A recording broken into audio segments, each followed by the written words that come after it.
thing. Whenever teams go up against the supposed best teams, right, you can sort of see just by the way they move, by the way they talk to each other, whether or not they believe they can actually do something in the game. And a lot of times, obviously, every team is going to say, we don't want to go in with a mentality of fear, we're playing to win.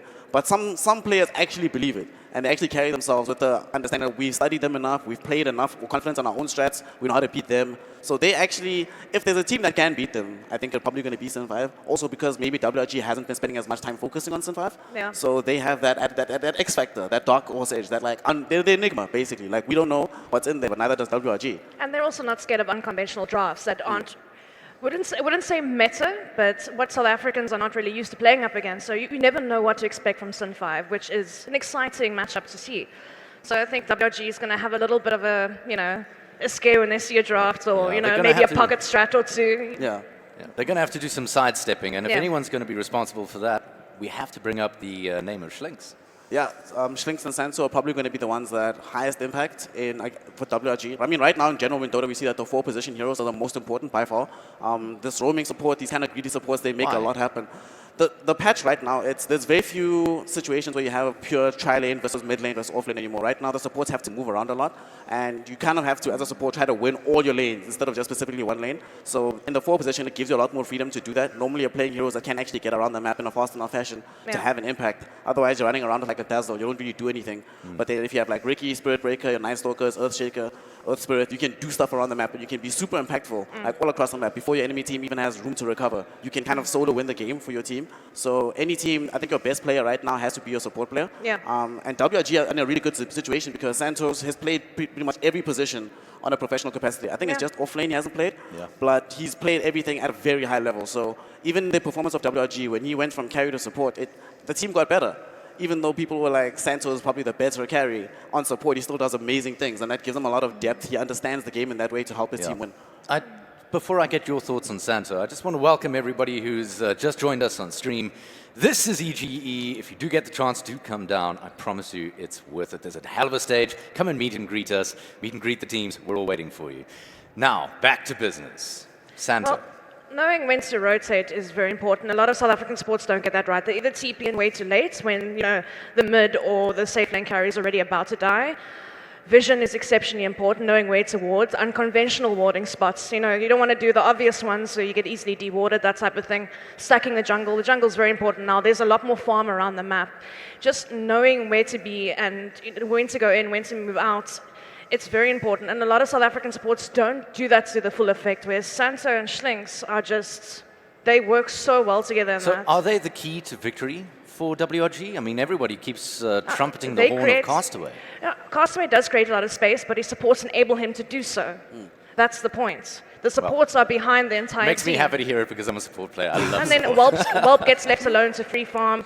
Chidawi gets enough space in the off lane to also create space. So those supports work together for Chidawi and Castaway to open up the map for Whelp to then come in with 100 items at 30 minutes, 25 minutes. So the supports really do impact the game more than people think so. It's just like really... in a lot of games, I think supports are sort of like house elves. If they're doing their job, they're not going to know they're there. Yeah. They're just going to be in the background. Like it makes it look easy for Castaway because if you're only playing against one member of the team, of the enemy team, because your supports are keeping the other 4 busy, it makes it a lot easier for you to look like a boss. Whereas you don't have to play against 5 players. You know that they're not going to be rotating 4 heroes all the time to kill you because they know Santo and Schlinks will be there to take care of you. So it makes the game a lot easier for WRG and for Castaway. So. Well, let's talk about Sin 5 quickly. I mean, we've spoken about Schlinks and Santo. That's all WRG styled.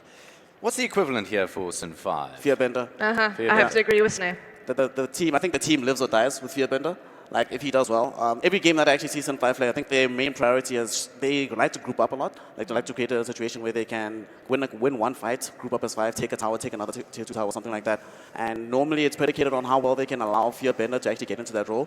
So, in the last couple of months, we've seen him play like heroes like Lycan, Invoker, Pugna sometimes, these sort of heroes that can get on the ball very quickly when his team is enabling him. But if it goes south, then the team, it kind of feels like the team strategy has to change. Like, I haven't seen Sin 5 win a game where Fearbender did badly. That's true. And it sounds like they're a bit of a one-trick pony. I mean, is that something that WRG can take advantage of? Well, WRG take advantage of any team's weakness. Doesn't matter what.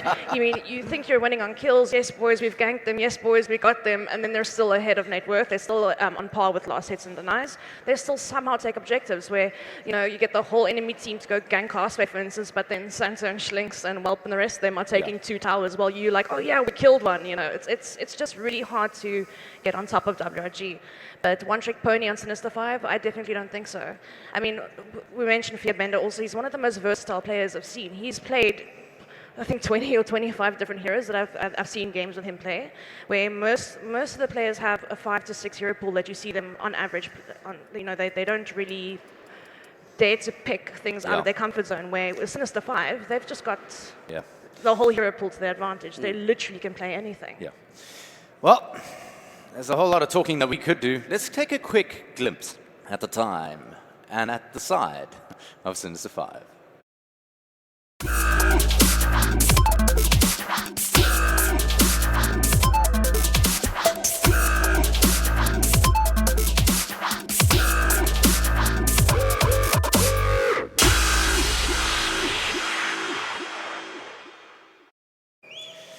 Well, Sinister 5, they've worked very, very hard to be here, and I see the boys of the CSGO team of Sinister 5 actually sitting here in the audience. Supporting them.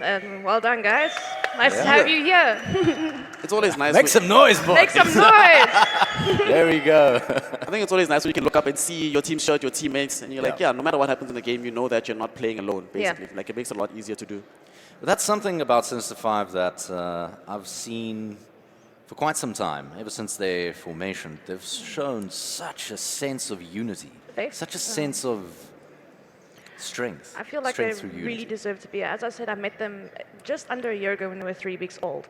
And their players were about the 3K, 3.5K mark. And they have worked endlessly and tirelessly to get the MMR to almost the same as the top teams in South Africa. And like I said, most people that come in here as a wild card get through, you know, community shields, all that good things. But they've actually beaten the supposed top teams in South Africa already. So a lot of people see them as the dark horse. I see them as a dark horse, yes, but I feel like they could easily place top 5 in this tournament just due to the fact that they are so determined. And they've decided, hey, we're going to be at Masters in a year. Everyone's like, yeah, right, whatever. And they're here. They've done what they said they were going to do, and I think they can do a lot here in this tournament and surprise everybody. Guys with tough chins. Yeah. Yes. Also, some of their heroes, some of their players, actually, when they play ranked games, they're random. So if you can win while randoming in ranked games, usually it's a good thing. It's a good sign. Like, sure, you have to practice your good heroes, but the fact that they are versatile, you can never come up with you can never ban out Sin 5 and be confident. Unfortunately, that usually applies to WRG as well. But it also means that Sin 5 has that versatility that WRG can't necessarily guarantee that they can beat them in the draft, especially in the best of one. Let's not forget, this is best of one in the upper bracket, so anything can happen. Sin 5 can come through the draft that WRG just don't see coming. And then you lose. Then you're in the lower bracket. Then suddenly you've taken out the dragon. Well, they're up against none other than WRG. And ladies and gentlemen, this is WRG.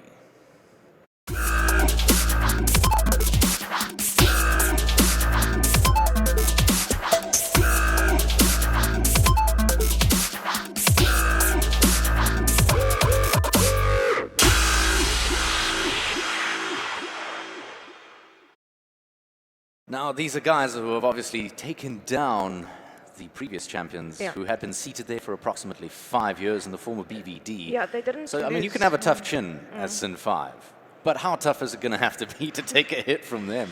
Well, as we said before, no one has quite dominated in such a fashion as WRG has in South African scene. Yes, Bravado won at every LAN for 5 years consecutively, but teams always took a series or two off of them. This has never happened to WRG before. One game, maybe, not the full series. But in the words of DotA and DotA, you never know what they're going to do. They wear scarves and short sleeves at the same time, you know? Oh, good old WRG. For me, the most amazing thing about WRG that we didn't necessarily see with the old Bravado side when they were dominating. I mean, they were on top for half a decade, but that starts to get you. You don't work as hard, but I think WRG work extremely hard. Like, most of the time. Like, they play, if you go in Dota, one of them will be there, like, at almost all hours of the day. You'll go in at 2 a.m., and you'll see, like, Castaway spamming mid, and you're like, okay, this is inspiring. You know, makes you think you can play mid, even though you can't, but it's nice to see. Now, well, we just saw a glimpse of teams already deep in discussion about the upcoming game. We're obviously going to think about draft. We're going to think about positioning. But what do you see is going to be the most common trend throughout these 3 games? Is it going to be first game whitewash, second game kind of either way? I think it's going to be guns blazing all out. Yeah. Like, I'm pretty sure this is the best of one, I think. Yeah, like in best of one format, you can't take any risks. You No, can't play defensively. Yeah, basically, you just have to so, play but it's extremely more proactive. likely that you're going to end up with like pocket strats and little sneaky tricks that you can play. I think we'll see the cheese strats actually this first round. Yeah, like Such as? Like we'll see Oracle Huskars. I think we might see a Huskar ban here or there. We Yeah. could see anti-mages being picked up in the last pick for the entirety of the first round. I mean, Earthshake is probably going to be there every single game. I don't think we'll see anything weird from there.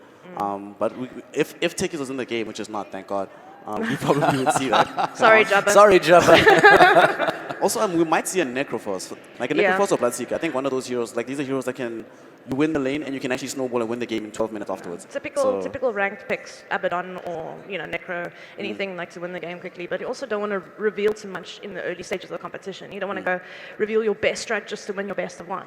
So you have to think outside the box in that perspective. But also to state, I mean, WRG along with some of the other teams are also the only ones competing overseas and winning at the moment in European tournaments. Castaway just recently acquired 7K. Also, I believe only the second player in South Africa to do so. So yes, they've got a huge feat against them now, Sinister 5. But I feel like they could do it, as you said, because they're determined with the right motivation and because they're so unpredictable. Number one, number two, they're very versatile in draft. You can't really outban them. So in a best of one, they could completely and utterly do this. They could do it. They could knock WRG down to lower bracket. I mean, Sin 5 picks Pudge. Yeah. I think teams that pick Pudge, you have to find ways to pressure the mid lane for WRG, like make Castaway's life as difficult as possible. Yeah. So probably going to see like Pudge, Zeus, Spirit Breakers, these sort of heroes. Spirit Breaker, definitely. And we're going to see that. I feel that we're going to see that about 70 to 60% of the time. We're going to see a Spirit Breaker ban or pick. Because, I mean, in the current meta, it's an aggressive meta anyway. But on a best of one, teams tend to draft a bit more aggressive than usual. So Well, in the past 2 months, the top 3 in terms of banned or picked is Warlock, Legion, and Tree End. yeah. These are all heroes that have come recently with the meta. Yes. Do we see a similar trend here? Is it just always going to get banned out? It could be, but I also feel like when those trends came into fruition, there was a new patch and people were still playing around with it, sticking to comfort picks. They've had a bit more time to play around with the new patch, and obviously there's a few bugs that have been fixed, a few things that have been, fixed along the way. Yeah. So now that teams have had a bit more time to strategize and sit and get used to the new patch, I think we're going to see a little bit of a different outcome this time around. Yeah, I agree with Chanel. I think like Treant, I haven't seen any of the players actually practice Treant in a while. Yeah. The hero feels kind of bad right now. It feels kind of annoying. Like it used to be the case you could win Treant and guaranteed win your lanes. Now you actually have to play smart.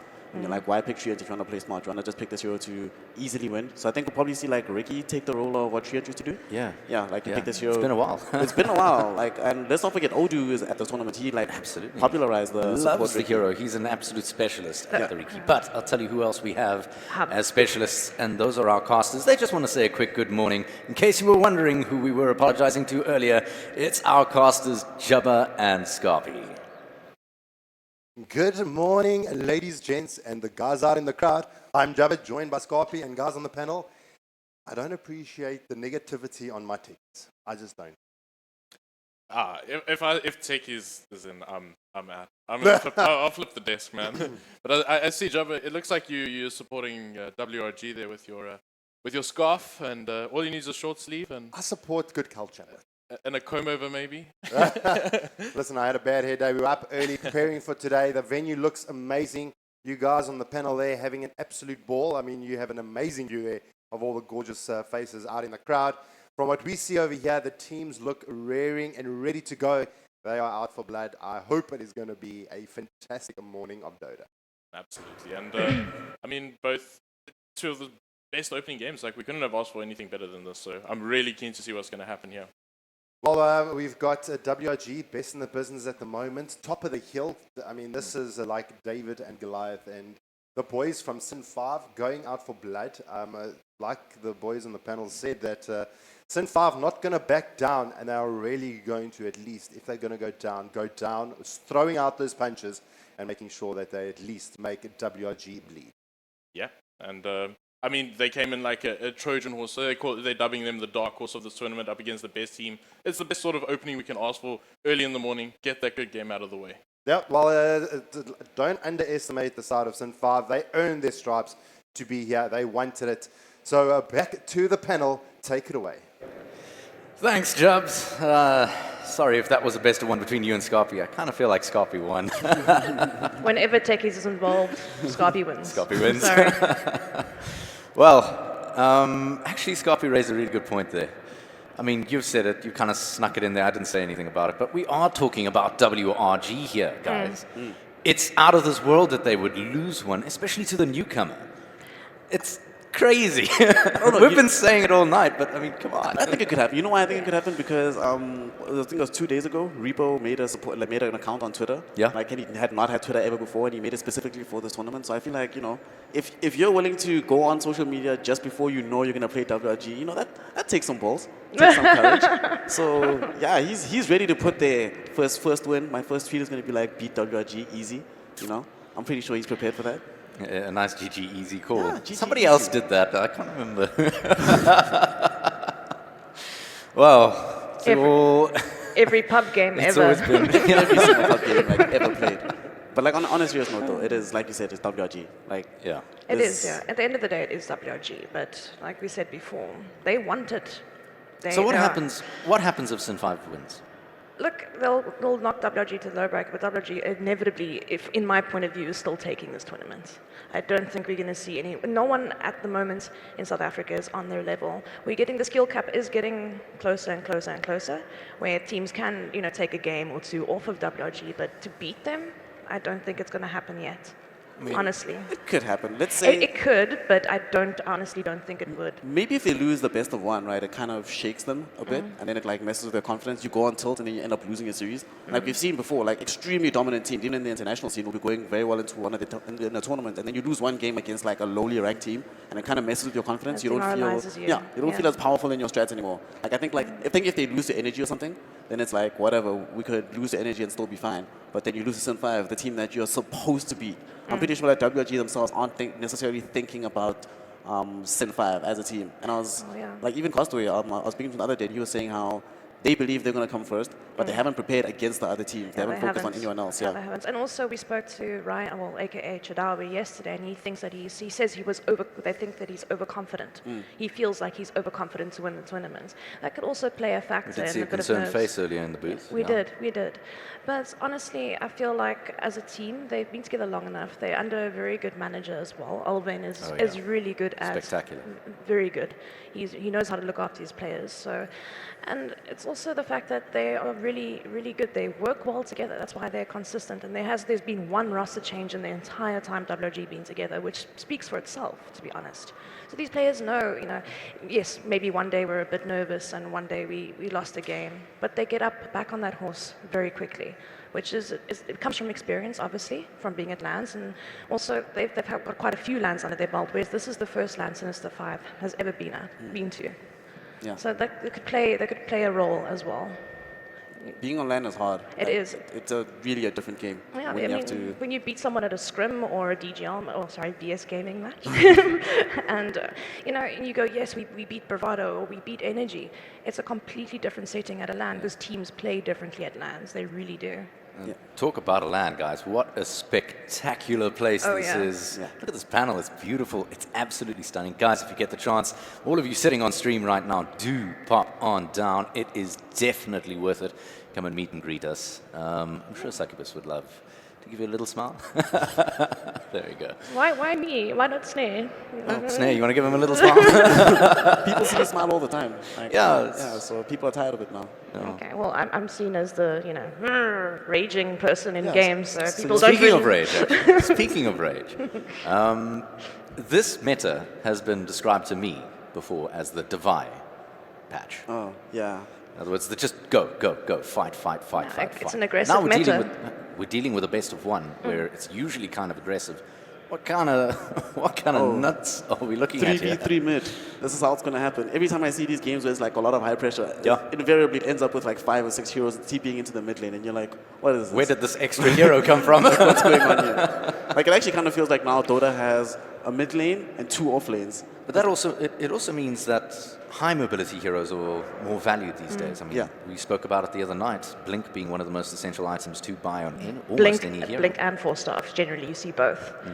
And we've actually been seeing a lot more Shadow Blades, even on heroes that I wouldn't expect Shadow Blades to be on. Like a lot more anti-mages, for example, have been buying Shadow Blade, which is kind of surprising. But it's like, okay, you already have a Blink deck, but you're getting this item. You just need to move that much faster, get around, always be super mobile in this patch. I also think like one of the things that has been really weird to see this patch, right? Is how most carry heroes, like the strong carry heroes, are carry heroes that don't necessarily fight that much into the late game. They're able to fight early, but then they just leave the map. So it's like just 8 heroes, 4 on 4, just always fighting the entire time, while your carry is farming to try and push out a lane and win the game for you. So you always have to dedicate at least one player to be just handling pure split push duty, whilst everyone else fights. Or you just decide, all right, we're going to group up as 5, fight and just never stop for like 10 minutes. What are the high mobility heroes we're likely going to see? Storm Spirit, Anti-Mage? Probably a lot of Storm Cobb. Spirit? Yeah, a lot of Queen of Pain, a lot of Spirit Cobb, Breakers, Spirit Breaker. Bat Rider. I hope I see a lot of Bat Rider. I think that's a really good hero this patch. Also, Clockwork is annoyingly good. Which is incredible because, I mean, Warlock is almost always banned out these days. Banned out or picked, that is. He's Yeah. number 1, sitting in the number 1 seat. And he's not exactly, you wouldn't characterize him as the most mobile hero. It's what he contributes to the fight and also his lane presence. I mean, that heal is good as sustaining a lane, but also as a nuke. The fatal bonds in a team fight, I mean, you get it onto a tanky hero in a team fight, or someone picks a Meepo, or whatever the case may be, picks an axe. You get fatal bonds onto the axe and it spreads to the rest of the players. The axe is still going to be there, spinning, doing his thing, but he's killing the rest of his team that are fatal bonds to him. So it does offer a lot. Also, the level 20 talent, you spawn a golem on death. That's really significant because a lot of Warlocks don't have the money as a position 5 or 4 to get an Aghanims early. But level 20 is not that hard to get anymore because there's extra creep waves. There's, it's not that hard to level up in Dota anymore the way that it used to. Yeah. So level 20 is not that inconceivable on a support anymore. And the fact that you can get an extra golem just by dying, it really, really does help. There's a lot of debate around whether or not that's actually worth it. It is. If, you jump in and kamikaze. No, you don't kamikaze, you drop your combo, but inevitably as a Warlock you're going to die. It generally happens unless you're way at the back and you've got the huge frontliners so you can stand there, upheavaling and completely wrecking everyone's life in a team fight. But normally there are other high mobility heroes like a Storm Spirit, for instance, that will jump on the Warlock all the way at the back, kill him quickly, but he still spawns a golem, which intentionally stuns the Storm Spirit or whatever mobile hero is going on you. So it gives an opportunity for the rest of the team to lock down that hero even further. It helps. Or if it's like late game and you have buyback, Yeah. and then what you do is that if you have buyback and blink tag on Warlock in the late game, you blink in, die, knowing you're going to die, right? Drops a golem, instantly buyback, TP back to the fight, and you still have your ultimate available. So Yeah. it makes it like the double combo that the enemy team has to fight up against, which makes it really hard. Yeah. Also, I think one of the things about Warlock, knowing that now, like we're talking about position 4s being a lot more important, a lot of position 5 heroes have to play basically position 6. Like you get nothing, you're buying everything, all the wards, all the courier, all the smokes, TPs for your mid laner. You're doing basically everything. So you need heroes that only basically need level 6. I think Warlock's one of those heroes that if he gets levels, he's happy. He doesn't need really that much item. Any game where Warlock has more than a hand of Midas is basically a bonus for him, and he's super excited by that. So it's nice to just have like Warlocks, Dazzles, Oracles, Jakiros, these heroes that you're just like, dude, if you get 0 farm, expect to get 0 farm, and it's okay, and it's fine for you. Well, heroes that don't require a lot of farm. Difficult. Very, very difficult. Like you say, Jakiro, there's a couple that rely mostly on their skills rather than their farm. It's always handy. Money's If you're running around money. without boots, it's difficult for you to support Look, effectively. money's always nice because you can always, better your position in the game. But what they're saying is that there's heroes in Dota that can do a lot even if they've only got brown boots and a magic stick. That's the point. Fighting support's what we call them, generally, a fighting support. Because they've got a unique skill set that is useful regardless if they have no mana boots or no 4-staff or a glimmer cape, or that's ideally what you want as a support. You want to pick up your 4-staff, you want to pick up your glimmer cape to save heroes, not to save yourself. If you can, then great. But you normally pick up that glimmer cape to save someone that's in trouble, or pick up that 4-staff to get someone out of trouble. So Don't you have this feeling? You play Waver all the time, Yes. so you should know what it's like to just not have money every game. I do, but I'm not exactly as good as the guys sitting on either side of this booth. To my left, I have the best. To my right, the guys with the biggest chins. Korean Ward, Sage's Mask, and Ring of Regen. That's what he gets. No regen for lane, nothing. So. It's good fun. It's good fun. But you know what else is fun? The draft, and that is almost underway already. In fact, I think we can cut on over to it already. Is that so? Let's go on ahead.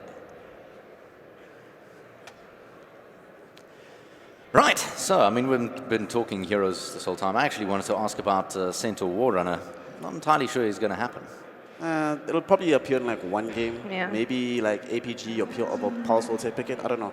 It's like it's only kind of useful for the level 6 now. I think you'd rather have like Slaughter or Earthshaker. Yeah. I expect to see Earthshaker picked or banned every single game this tournament. That hero and Night Stalker as Really? well. Yeah, Night Stalker, Earthshaker. It should be every game. I can't see a situation where you wouldn't want one of these heroes. And Razor as well. Razor's, I was about to say, Razor's been seen a lot.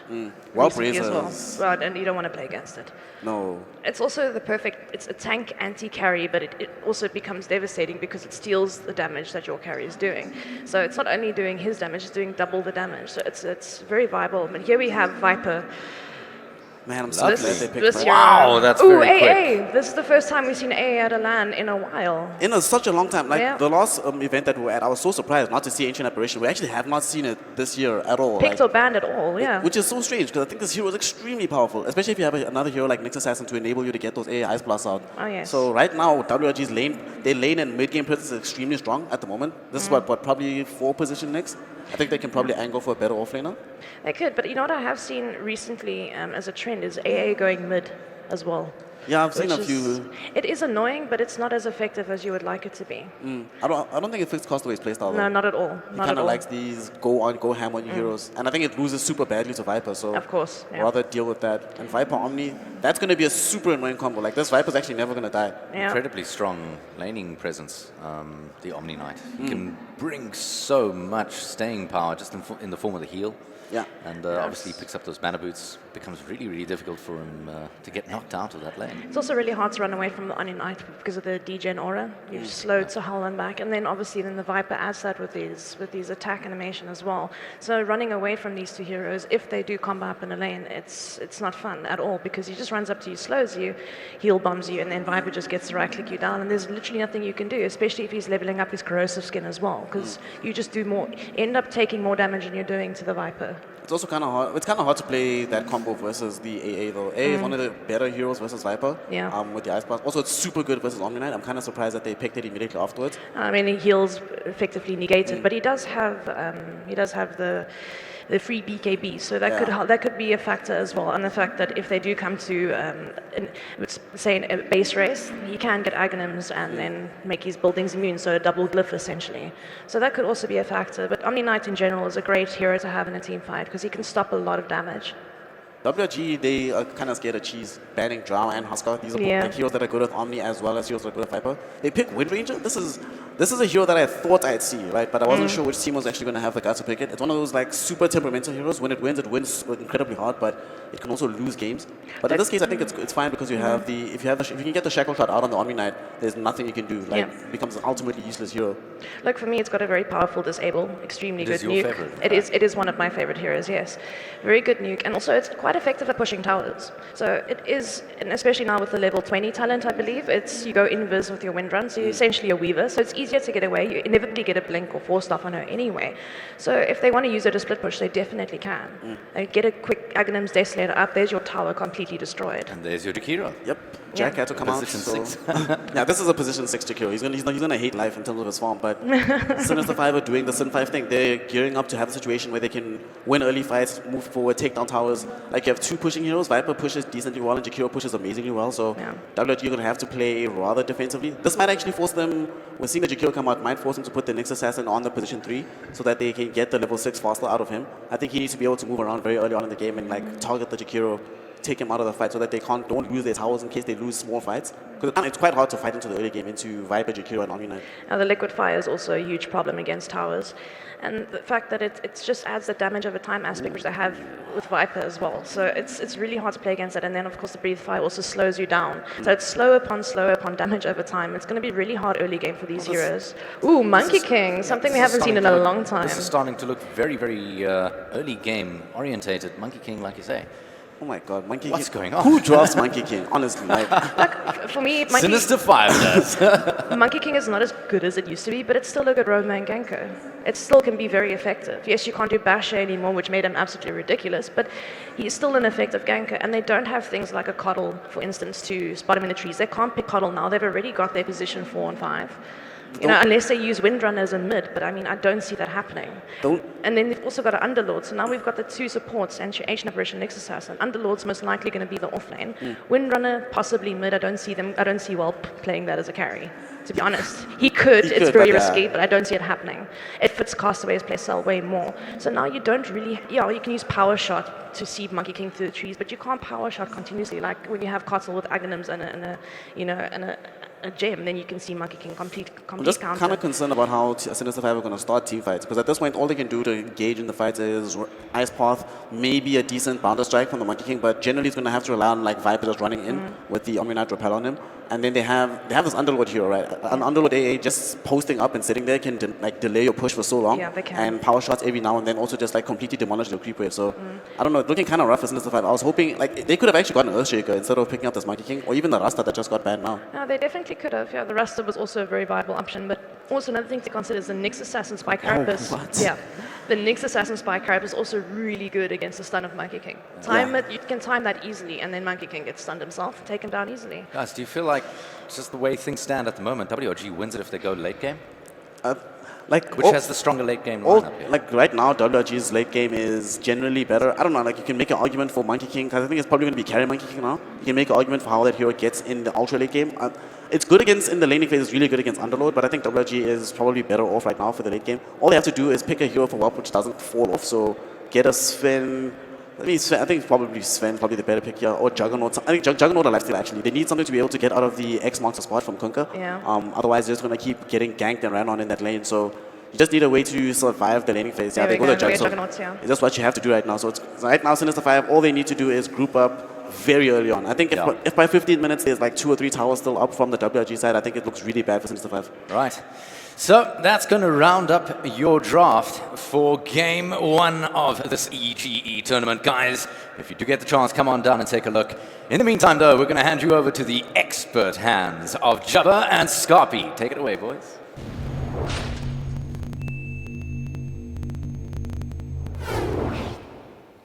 Well, good morning, ladies and gentlemen, boys and girls, and Dota players around the world. We are here, day 1, game 1, WRG versus Sinister 5. It is going to be a David-Goliath match, blood on the field, and hearts to be won. I am Jabba, joined by Scarpy.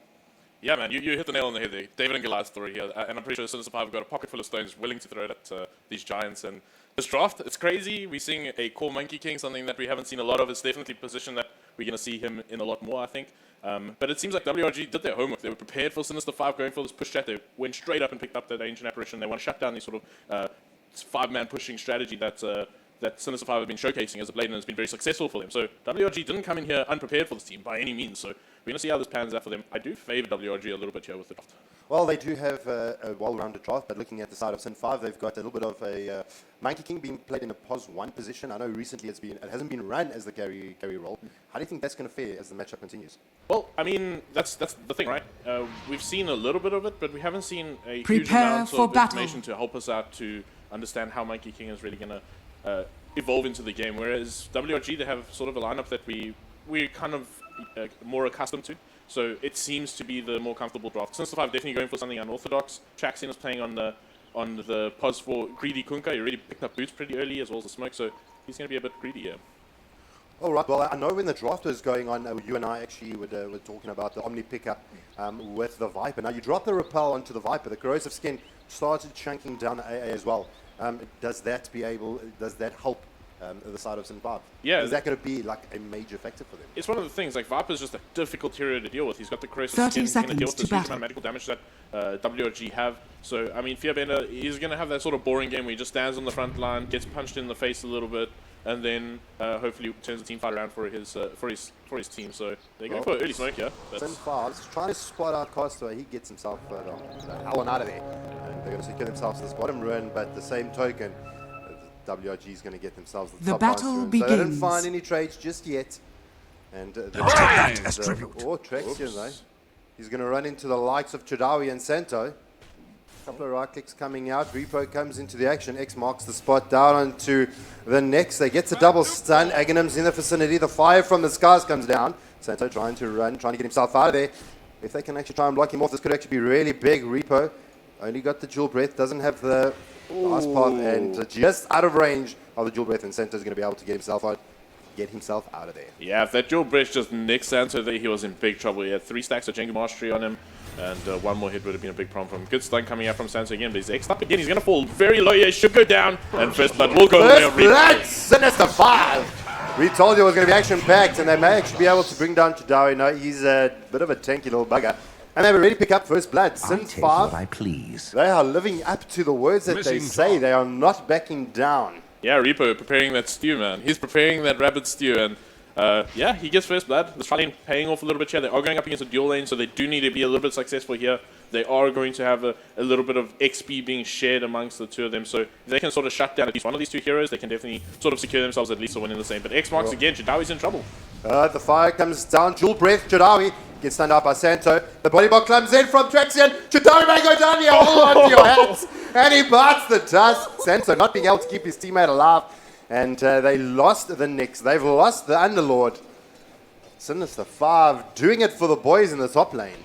Yeah, and I mean, mid lane, it's not going terribly for Fearbender. Yes, he's got the hero that wins this lane, but it seems like the laning stages are pretty favorable here for Sinister 5. Mid lane, Viper usually wins that matchup. If they're winning a separate lane, oh, well, they're actually going to find a kill here onto stuns in the off lane. But, yeah, I mean, that's a sort of Omni Knight. He's still getting pretty decent XP, so the lanes are looking very good for Sinister 5, and this is one of the things that you need to do up against WRG. Have a decent laning stage and evolve that into shutting the game down quite early. So they're looking pretty good here right now. Well, top lane, a little bit more action. Chadawi losing a lot of his HP. Can they find another kill here? The sun comes out, holds Aghanim in place. They're going to chase him down. Nice body blocking coming out from Traxian. Aghanim does go down as well. Chadawi, bit of a tank. Fighting through it. They lose 2 from Sin 5. Chadawi just man-moding it and tanking his life away. Yeah, underestimating the atrophy aura there a little bit. That reduction of damage definitely paying off, as well as him picking up 70 stacks now. Last thing is going to be very nice for Underlord. But seems like he's actually just going to get bounty. He's a bit low, so bringing back himself on that. But that's definitely what Sinister 5 didn't want. They now found themselves in a position that they won't be happy with. I would have said the lane was won for Sinister 5 until that point. And then they kind of just handed it back to the likes of WRG. Yeah, I think they were just a bit overzealous there. I think they've had success and they tasted it, and then they just went too deep. And you can't make these sort of mistakes against a team like this. They know exactly how to punish you, and they will, as they did. Right, well, bot lane, we haven't spent a lot of time here. Walp on the Jugger, Schlinks on the AA. They're going to try and make a play here onto Stunt. He does get cold feeded out, going to run it off. And I suppose the job of Stunt here at the moment is just to try and get levels. No real kill potential in the bot lane. So just to be able to get those levels up on the Omni, just to make him be able to be effective in fights, start leveling up those such needed spells. He hasn't actually put a point into Repel just yet. Not worried about the AA ult, I would imagine. Yeah, I think AA is going to take a little while to get level 6, but this dual lane is definitely going to help us. They want to get the level 6 up early on the Ancient Apparition, so I think the Nyx is going to constantly be roaming around. There's the Invis rune. If that gets picked up by either one of these supports, could be pretty big. Both of them are running for it. In fact, the Omni Knight as well as the Nyx. Oh, I think he would have actually got it if he continued through. Yeah. Need to be a little brave. Back yourself, my boy. Back yourself. But they know there's an Invis here now, probably going towards mid. Viper shouldn't be too afraid. He's got 3 points up in Corrosive Skin. Difficult target to bring down. That's 20% magic resistance. They'll definitely think twice before they go for this. Well, he has got quite a bit of protection. He's got infused raindrops. He's got Fury Fire, Wand. He's really going into this really protected and not taking any shortcuts by any means. Yeah, and he's just going to scatter tracks in here. They can't really get much out of this. And Santo going to give a lot of information with this Invis rune. There's no sentries on hand for the start of Sinister 5, so they're going to get a little bit punished for this. But at the same time, Viper is finally the win range is starting to catch up with CS here. And it's just because Fearbender had to fall back. He knew there was an Invis Nyx, and it's a constant threat of maybe a shackle into a stun could potentially be his demise. So he's been playing this lane a little bit more safe now. And it seems like WRG are starting to pull themselves a decent spot in this game right now, pulling themselves back from a shaky start. Well, I mean, they did really have a shaky start, and WRG, best in the business, Sinister 5, new boys on the block here, first time at a LAN event together, so we expect big things from the boys, and I mean, we're sitting 5 minutes in, WRG 3-2, Sin 5, they're trying to hold their heads. Yeah, definitely, and again, they still have a pretty good shot at this. I can't imagine that they're going to have too much trouble.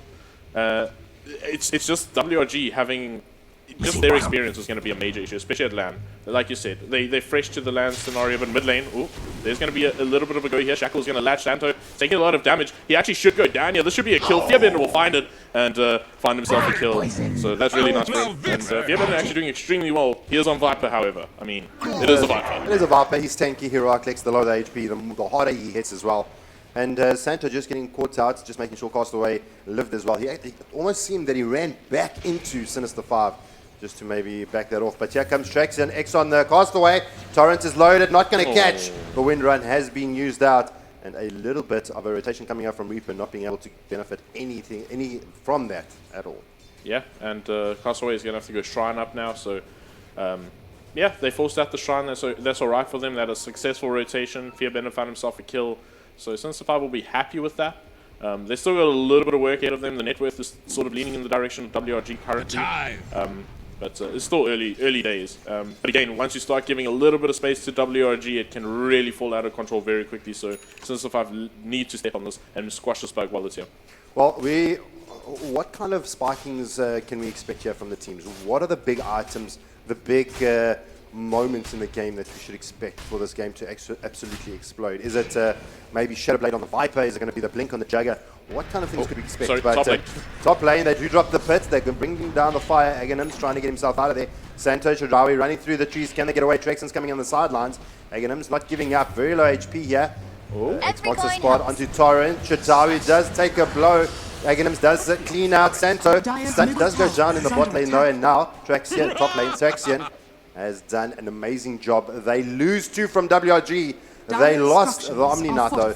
Not a bad trade so far. Yeah, that was Omni Stash used on the bot lane to secure that kill onto the Omni Knight. So that's all right. It's more than likely going to happen. It's very difficult to stop that from coming at you. But again, Sinister 5 looks like they're going to start creeping up maybe a little bit. Okay, in fact, Fearbender should be moving back to lane. But yeah, they're still having a pretty decent time. The net worth graphs not looking too bad for them. The Juggernaut is well ahead, but I mean Viper as well as the Monkey King, they haven't been doing too bad considering the Monkey King did die once already in this game. Sinister 5 not in a bad position early on. Well, before that big fight broke out, we were trying to, or I was trying to determine what are the big timings and spikes that we can expect from the team. Well, I think the Wind Ranger just wants to get that Maelstrom online. That means his farm is going to escalate very quickly. More than likely going to make a rotation. Shackle into his focus fire is going to mean more than likely a certain kill in most scenarios. And I think Viper is... It's difficult to say. It looks like he's going for a hood. He wants to make sure he's magic resistant. He's just going to tank up on the front line. So it looks like they might be looking for a mech or something. But again, another kill going there as the Underlord's going to die to Aghanim, finding himself yet another kill. And he too is building a helm. So they're just not going to be taking magical damage. They realize, okay, this is how they want to counter us. Let's punish him. And Santo, big trouble for him here. He's going to get found in the trees and should go down. Torrent, Santo, Ozpath, and another one racking up here for Sinister 5. Before you know it, we're sitting 4-7 at almost the 10-minute mark, and Sinister 5 really taking names. I think it's important that we remind the viewers that this is a best of 1, and anything is possible. If Sinister 5 do the impossible, they could send WRG to the lower brackets. I am getting goosebumps at just the idea of that happening. It is ridiculous. I've got conceptualize the fact that Sinister 5 may send WRG unbeaten to the losers bracket.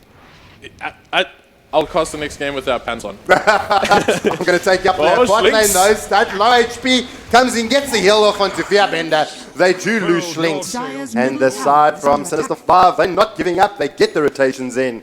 And they are definitely making their presence known. Wow, I mean, regardless of the outcome of this game, Sinister 5 are making a fantastic showing here. The communication seems to be on point. They made one error in the laning stages. Omni Knight died twice, but that's fine. He was in the solo lane.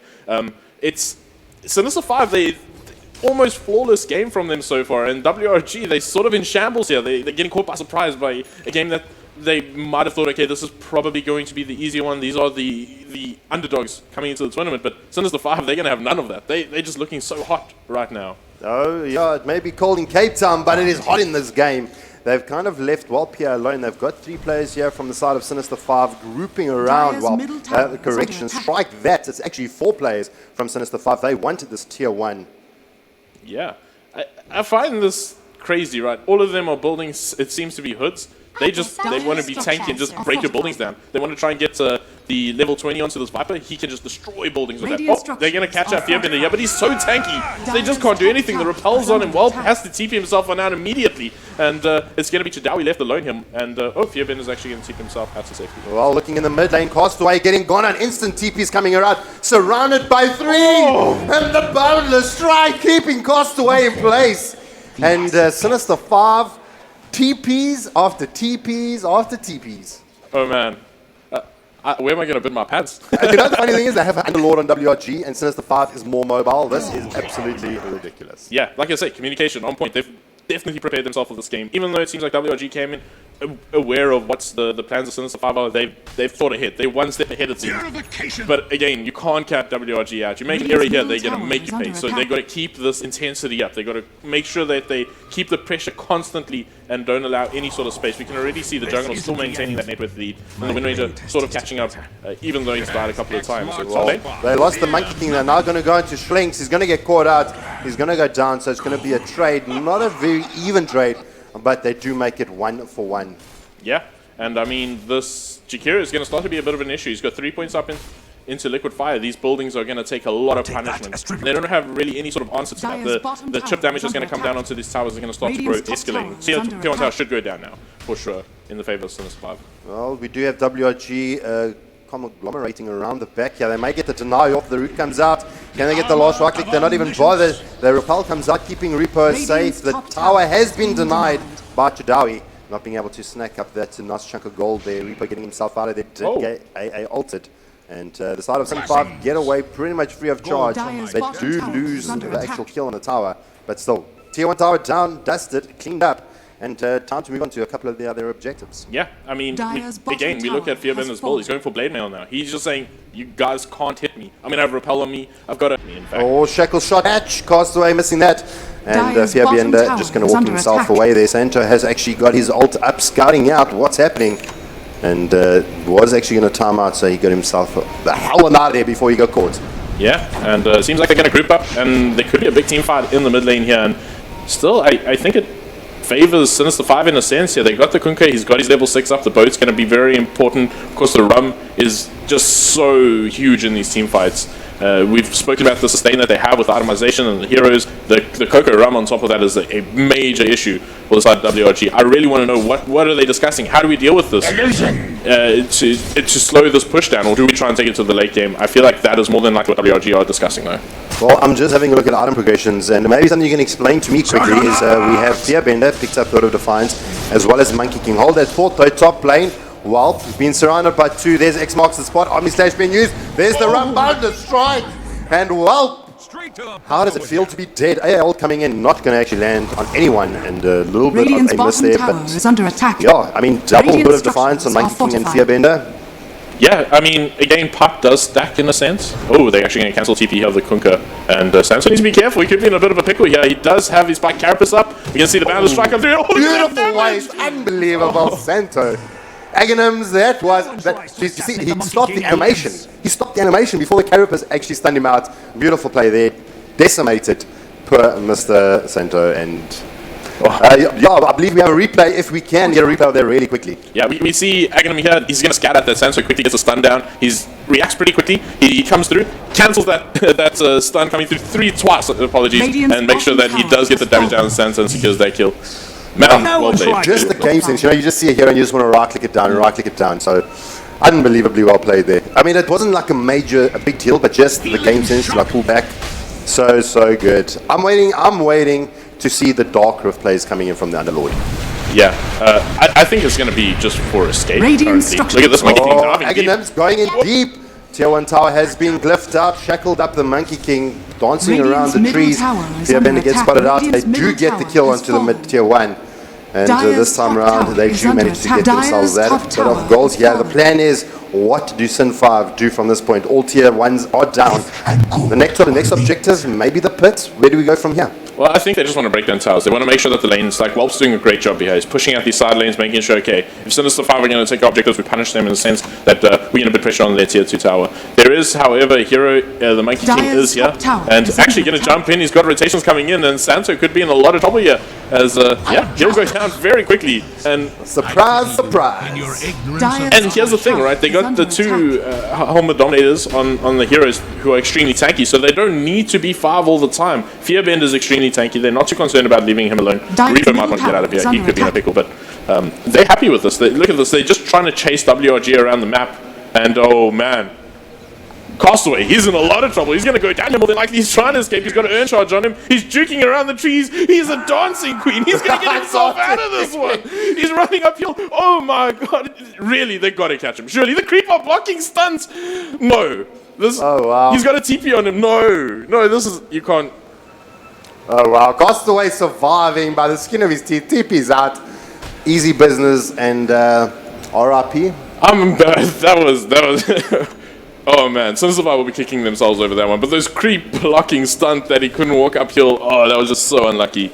Oh. Top lane, Aghanim's going to continue doing the best that he does and getting that little bit of farm that he needs. We've got a hidden Sancho in the top lane here, seeing if he can maybe get a little bit of an opportunity now. I mean, we're sitting 18 minutes in. We do have Whelp. He's trying to make his way to that Manta.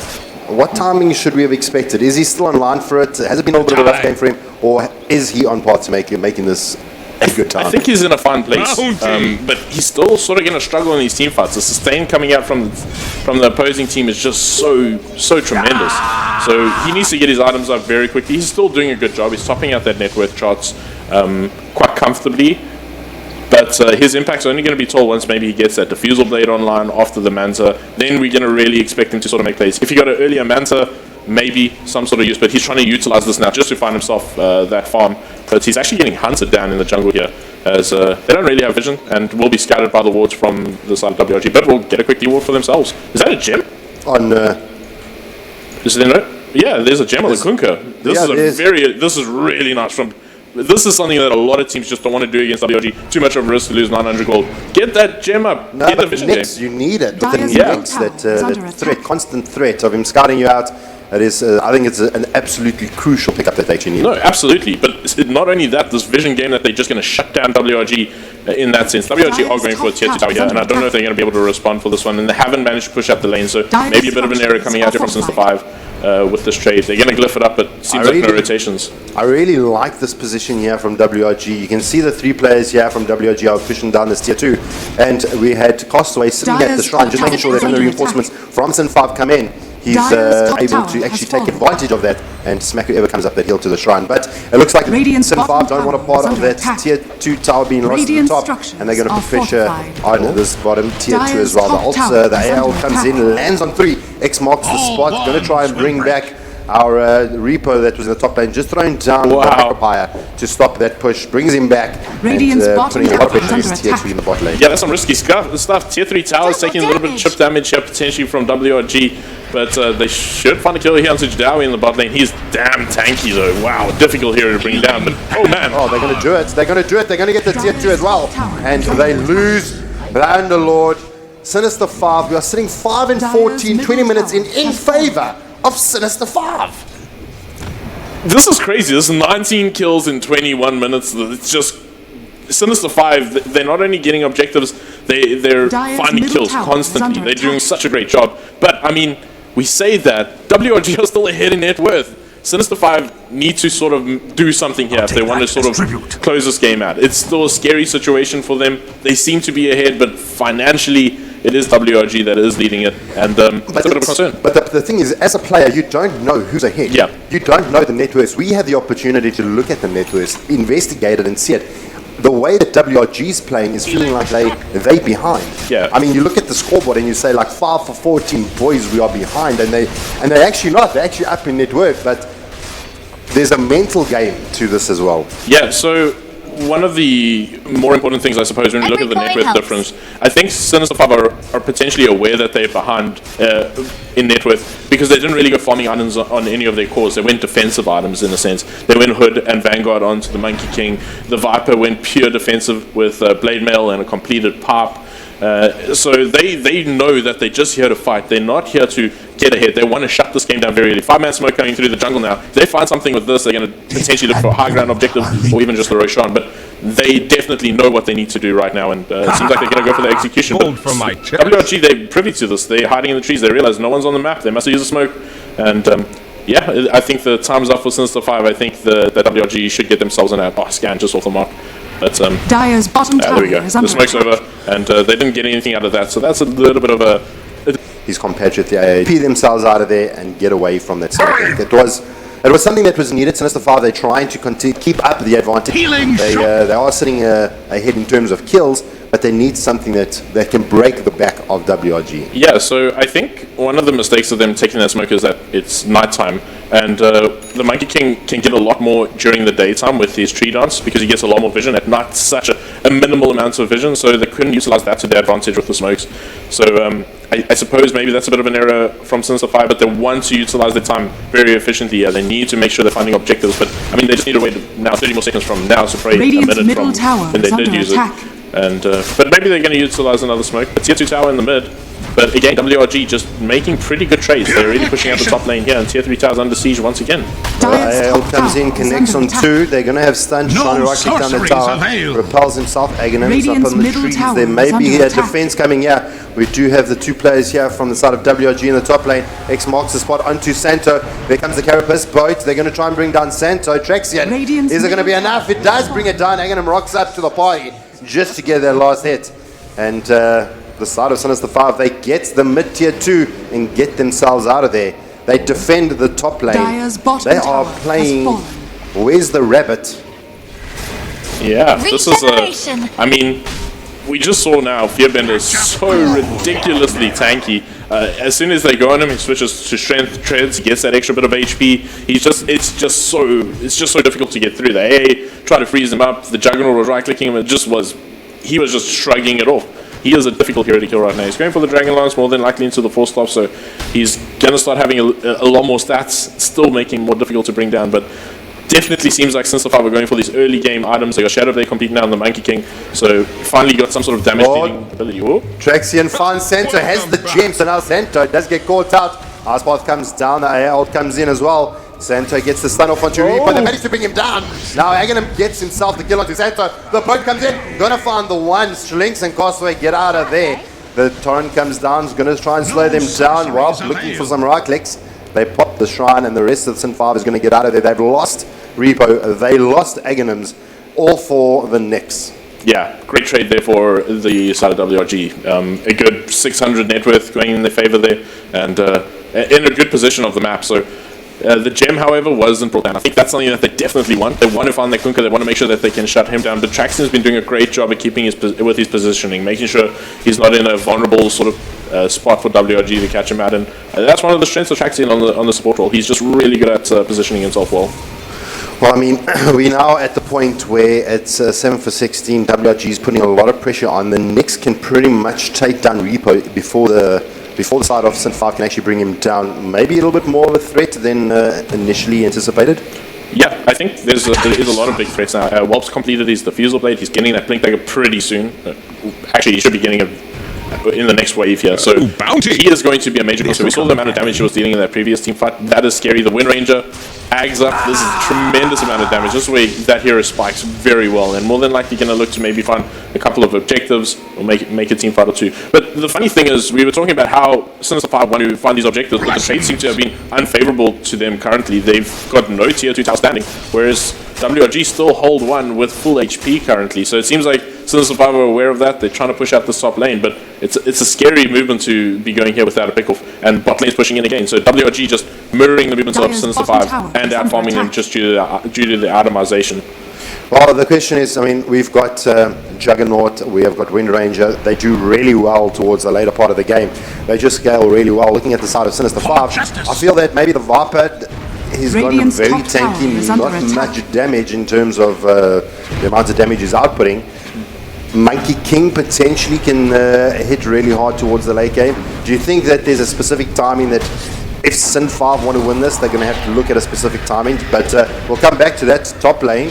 The pit does come down. Santo gets the sign off onto Reaper. They may look at going back in here. There's the ice path. The fire comes down. Chadawi trying to get in the middle of it. The Macropire comes down. TP comes in for Fearbender. He wants to get himself out of there. He doesn't want any part of it. And the same for Reaper. He gets the ice path.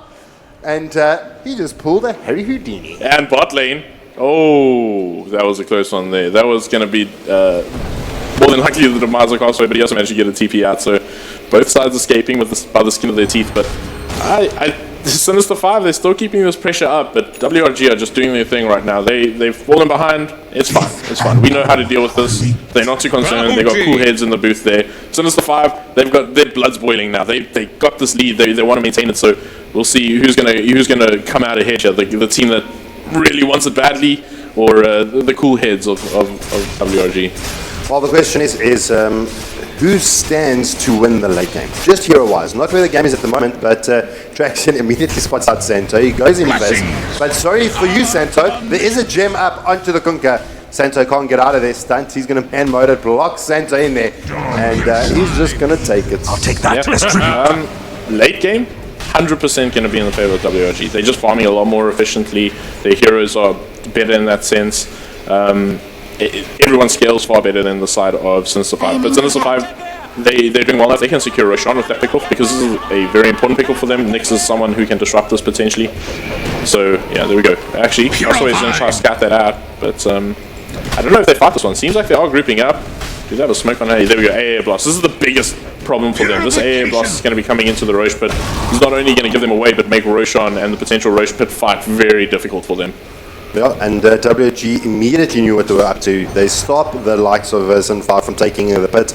Now he's going to get spotted out though. The pit comes down. Going to stun out Hagen for the moment. Drops the fire. There's the X into turret. Icebot. Chitawi goes down. No more atrophy aura for you. And Castaway, he's not done just yet. The stuns come in, cancels out the TP. Santo's on the high ground here. He may be in a little bit of trouble. Completely separated from his team. There comes Icebot, pops out the Carapace. And Traxian, he's going to TP himself out of there. Cancels it, right clicks back. And Hagen gets the kill onto Santo regardless. And the TP comes in. While that's all happening, top lane, well, going to work, takes down a tier 3.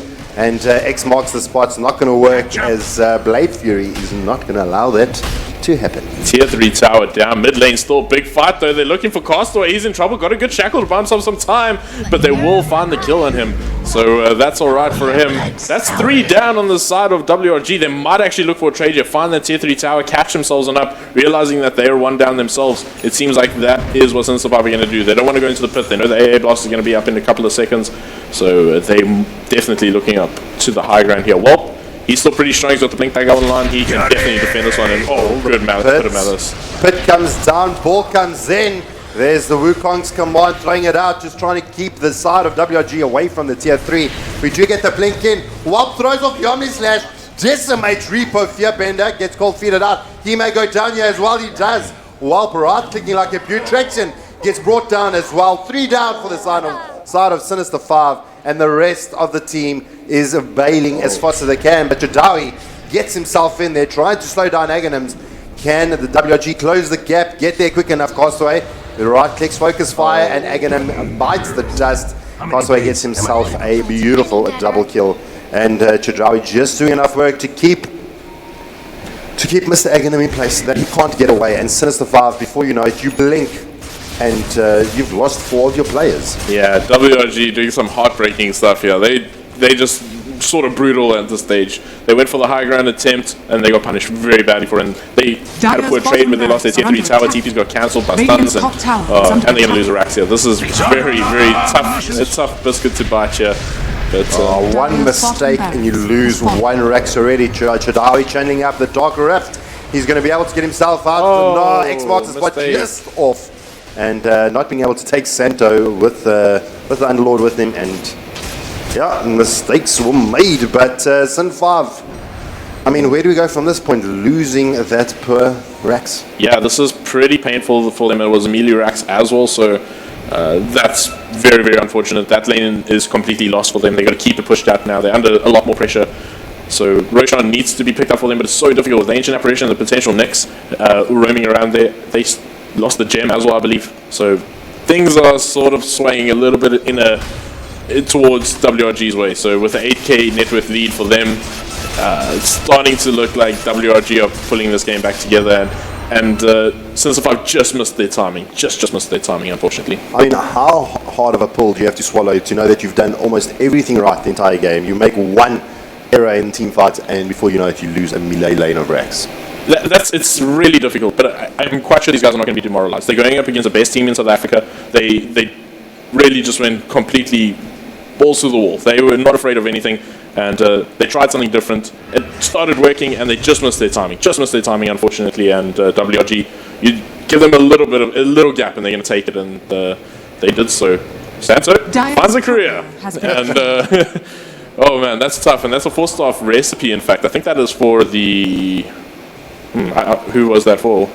The Monkey King? No, I think 4-star. Yeah, the 4-star recipe. Yeah, that was for the Omni Knight. So that's a little bit of a tough one. A little bit of the escape has been taken away. Santo needs to be careful here, as there is a Monkey King in the area. He is going for a BKB now, so more defensive items coming out for him, and high ground defense is okay with the Jakira, but other than that, they need to make sure that the Monkey King is able to stay within his Wukong's command. That's why he's going for these defensive items, to make sure that they can hold a good high ground defense and see if they can swing this net worth around any way possible. I'll return the favor. So I'm going to propose a question to you. We're sitting at 35 minutes into the game. WRG is 11 to 20 in favor of Sinister 5, but net worth showing 9k advantage for WRG. Now, obviously WRG did not know, as well as Sin5, know the advantage that they have in terms of net worth, but just considering their previous team fight that we witnessed, Sinister 5 going down, WRG feeling a little bit stronger, they want to make sure that the next team fight they take is going to be successful.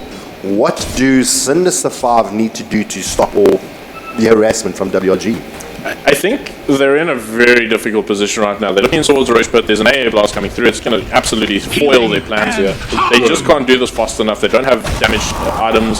As soon as that blast hits, they're going to pipe up and back themselves, and now actually big trouble here. Monkey King is in a lot of trouble. Well, no, the repels there, X-Master spot, Torres, Chitawi, and now they get all these slash up to the backlines here of Sinister 5, Chitawi, man running it against A, and I'm going to bring it down before he dark rips out of there. The spot comes down from Repo. They're going to be able to try and chase down Walp and Castaway. They're going to actually let it slide. The X marks the spot out onto Schlinks. He's going to play with his life, and now 2 down for the side of WRG. They lost the Omni Knight. This is the opportunity to jump into the pit. This is exactly what Sinister 5 needed.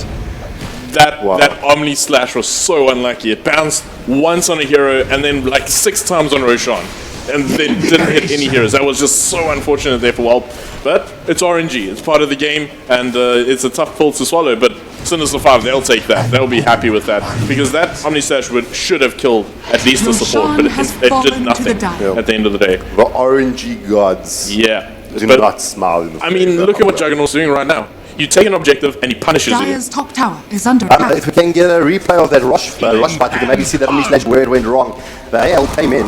Yeah, the AR comes in, they use the pipe defensively, they make sure that, okay, we're not going to take too much damage right now for that. A good shift, they catch out Chitawi. Chitawi goes down very quickly in the fight. But look at this Omni Slash, bouncing multiple times on Roshan, then coming through, not doing enough damage, and now he has to run. They get the ulti off from the Omni Knight. He needs to get out of dodge right now. Even Castaway was just carted out of the fight. He utilized his BKB as well, needed to get out. So, pretty good fight there for Sinister 5. Very fortunate fight for them, if I could say. Well, something that I've noticed as well, we've now got gems up on both teams. We've got the gem back up on Traxion and Castaway holding the gem for the side of WRG. This has become an absolute gem war, just trying to make sure that the Knicks can get the work that he needs done. Yeah, vision has been very vital right now. We can already see the map's very dark. Both teams have gems up right now, so the map's going to be very dark. Both teams are going to be playing sort of a difficult type of DotA. Now it's going to be all about who uses their smokes correctly, who gets good timings between day and night.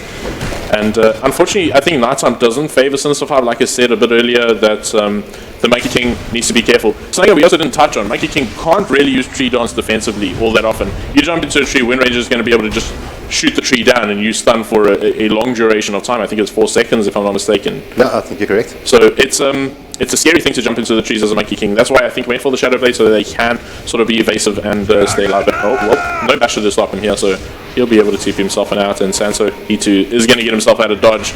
And again, success for WRG. Wasting a lot of time from Sinister 5. They got the Aegis, but yet they're still chasing after WRG at this current stage. Well, looking at the item aggression here for the side of Sinister 5, we've got Aghanim's almost 6 slotted, with the exception of maybe you can trade out the Aquila. Do we assume that Vanguard goes into an Abyssal, and then maybe the Shadowblade goes into the Silver's Edge? Yeah, I think the Abyssal is going to be very important here. They need to stop that Juggernaut from shining out. Yes, in the Wukong command, the Bash doesn't proc anymore, but the Bash is going to be very vital to stop this Juggernaut split push. And there you have it. He's actually queued up the Basher as well. But his main hero will still bash, if I'm correct. His main hero will stay with that mechanic. But now Santa gets spots out. Gems there. X marks the spot. Torrent. Oh, what a good heals. What a heals. Just to cancel out that X marks the spot. The AA Blast comes in, catches out 3, but we're still going to lose Santo in the likes of the 4 players here from the side of Sin 5. Wow. They are just... It feels like Santo is scouting, but at the loss of his life every single time. Yeah, that's that is a bit of a cost, but he's still getting very, very important information. He's also, there's 3 heroes here killing you. Meanwhile, bot lane, Castaway as well as Chidawi, they're going to keep this lane pushed out. So it's just always this, okay, we get a kill, but 2 of our lanes are pushing in. We've got to come back now and deal with this. And Aegis, the time is ticking, and it's been the problem for Sinister this whole game. The clock is not on their side right now. Radiant's and top tower they need is to under utilize attack. this Aegis somehow, but Radiant's it top seems tower almost is impossible falling. the way that WRG are playing. It has been absolutely ridiculous, and for those people just joining us on stream, for those of you that are at the venue at the EGE, come and sit your asses down in these seats. This is an unbelievable game. To give you a bit of history, Sin 5, a new team to the master scene, WRG, the previous victors, and Sin 5 really earning themselves the stripes to be here. Yeah, this is pretty interesting. Mikey King's changed up his itemization, not opting to go for the Basher, he's going for the MKB instead. Yes, you can get the menu proc of the stun. It's not as reliable as sort of the Abyssal to catch out the Juggernaut, but it is going to give him that extra No, damage. you know what it's for? It's the butters on Lop. Oh yes, there's Butterfly as well. Okay, yeah, it's sensible, but still they're going to struggle to stop Vulpes split pushing, which is a major issue. But they're going for the high ground here. They're going to say, well, you can push out our lanes. We're just going to go. You want a base race maybe? There's base race maybe. Well, the AA ult comes in. Going to try and slow down the side here of Sin 5. Crossway gets the ledge off. Going to right click down Aghanim's just a little bit. The root has been popped down here from Underlord. Icepath comes down. They may catch out Santo. He gets himself forced-offed out of there. Going to get right click. Jules is used. Macropire being brought down. There's the Wukong's command doing devastation and trying to separate this team here from the side of WRG. Can they kill him? They do, and he was almost out. But now Welp jumps in. Manta Zut trying to devastate the side of Sin 5. But now Fearbender taking a lot of damage here. Santa getting some work done. They bring him down. As well as Aghanim now. WRG looking for more. And the buyback from Kunka. Full 5-man team wipe. WRG, what did you have for breakfast this morning? Yeah, I mean, still though, it's Sinister 5 taking a high ground objective against WRG. I mean, a lot of people would have come into this game saying, okay, WRG are not even going to lose a building this game. They've lost a tier 3 tower, but still, it's not a good place for Sinister 5 to be in right now. Oh, Crossaway escaping again. A little bit unfortunately, tracks in, maybe mistiming there a little bit, but they're going to take another set of racks, forcing another buyback on the Omni. Now, this is just so difficult. Fearbender is going to do what he can, but I mean, well, he's not concerned. Hit me all you want, I'm going to take your buildings first. They might actually find a kill in him here. This is a scary situation to be in, but again, they got no basher. Look at him, he's just going to be able to TP out of this one and no answer. Oh, wow, that must be so frustrating not to be able to stop that. And hard. Yeah, I mean, you have to pick up the MKB for the butterflies on Walt, but at the same token, there's nothing to actually stop Juggernaut from getting away. I mean, does Root go through Battle of Blade Fury? No. Could that be an option? There is only a basher. Only basher can do anything about this, and MKB can also cancel, but the chances are just so low, right? Oh, it's still procs. But I mean, Abyssal is a certain stun instantly. Sometimes you're only able to get one hit off and then you don't get an MKB proc. And then that's just unfortunate for you. But Sinister 5, they realize, okay, our timing is long gone. Let's run high ground. And Crossaway takes the racks, but I mean, Sinister 5, they just sort of YOLO right now. Let's just go, guys. Go. Well, they're going to try and push in. They've lost 2 lanes of racks. It's time for Sinister 5 to make a stand. And the AL comes in. Not going to actually land on anyone this time around. Oh, they're going straight for the throne. They're going for tier 4s. Oh man, this is a big play. This is a big play. Oh, well, the jump comes in. Fearbender trying to find the likes of Shrinks, brings him back, brings him down. The buyback out. The Wukong command comes out. They try to keep the side of WRG out of the tier 4s. The creeps are down. The tier 4s have got backdoor protection coming out. While jumping in, Blade Furying out. They're going to lose Trexian. Force himself away. He does eventually go down. Now Chadawi trying to right-click Aghanim. Omni stunt gets stunned out. The Boundless Strike trying to do what it can. And they lose Fearbend. The Dark Rift being used. They're going to TP straight into the base. And they're going to finish it off. They're going to go to the top. GG has been called out. WG take game number 1. But let's not say that Sinister 5 definitely gave WRG a good run for their money. I had goosebumps for such a long period of time through that game. I can't actually tell you like how I thought Sinister 5 were going to do this. This is sort of like a fairy tale if it came through, but Sinister 5, this performance is telling me that these guys are top 2 potential. Right, well, looking at the kills, I mean, Fearbender doing a good job in the mid. Aghanim's 12 for 6, and Santo 2 for 12, but still getting the job done. But if we can hand it over to the boys on stage, Gareth, my boy, take it away. Thanks very much, Jabba. Thanks, Scarpy. Great cast, great game. WG taking it in the end, but we're going to throw over to our panel to see exactly how they went about surviving that first round. Really close game against Sin 5. Well, wow, what a game that was. Yeah. What a great way to kick off the tournament here at EGE. Damn, that was, who would have thunk? I told you. Sin 5, they would have done, they could have won this game, and I haven't seen a team quite bring the game to WG like that. And there's only been 2 so far this year. It's been Energy and XTC that have done that. And this is a supposedly bottom team, new guys that have done exactly the same thing. They are... Yeah, Succubus did mention a lot that they were going to go unconventional, and they definitely did that. Like, nobody would have predicted carry Monkey King before this game. Come on. But they did it. But the only thing is things that went wrong. Definitely, they had a good draft advantage for the early game. They didn't take advantage of it as much as they would have liked. At some point, they were even on towers or even a little bit behind.